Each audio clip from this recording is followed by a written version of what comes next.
Golovkin versus Gill. We are making the rounds here on ESPN.com. Pretty Boy is back. Brian Campbell alongside BC. I'm Jim Basswell. Dan Raphael will join us in a moment.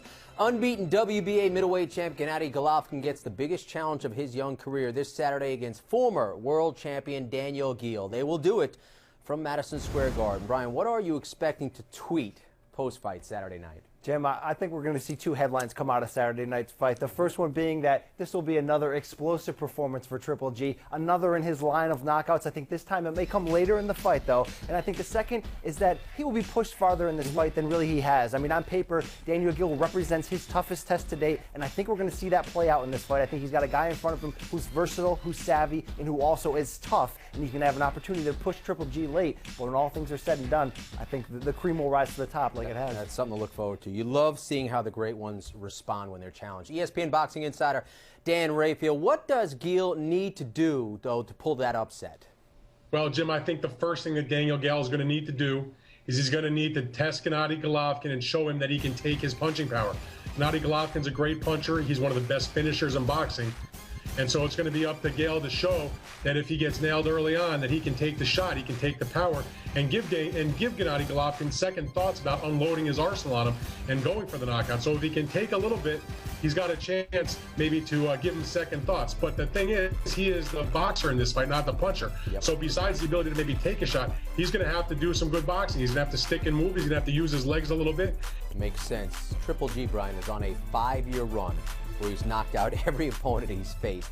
But what does he still need to do for you to say? Jim, he's shown us just about everything on this destructive run so far. But look, if there's one thing you can sort of call out, it's that he's not been able to do this yet against a real elite level opponent. You know, not his fault, but that's just sort of the way the matchmaking has fallen. In this chance, he's going to have as close to facing an elite level opponent as he has in Gill. So really, that's opportunity to do that against a guy who's as skilled and as crafted. But if there's one thing Gennady can show me above all else, it's what he can do if he gets into a situation where he has to alter his game plan. If Gill can put him into a spot where there needs to come a plan B out of Golovkin, that's going to be the real opportunity for him to show just how great he is. Because as we know, as we talked about ad nauseum, he dominates and destroys that eye test, Jim. But he's got to prove himself in there before he can get the full appeal from everybody. Yeah, you saw Floyd last time out alter his game plan midway through. You'd like to see that again with some of these great fighters, these great young fighters. Dan, another impressive showing from Triple G leads to what? Well, he's already been willing to fight any of the top guys out there. There's nobody specifically on their agenda. He would love to fight Julio Cesar Chavez Jr. at super middleweight. That's a fight that should have taken place in July, but because Chavez and his promoter Top Rank had a really tough time and were unable to close their part of the deal, it didn't happen.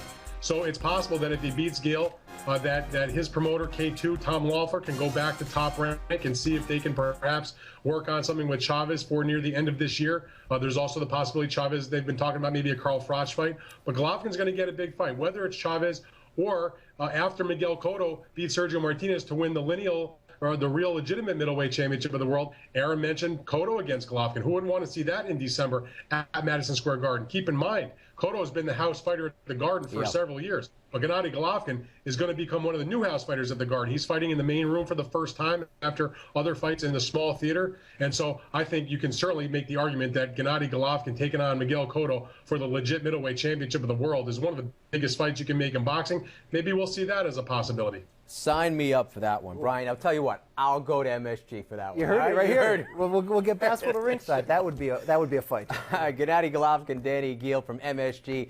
That's a look ahead. We'll have the highlight on Saturday night. For Dan Raphael and Brian Campbell, I'm Jim Basswell. We're making the rounds right here on the boxing page of ESPN.com.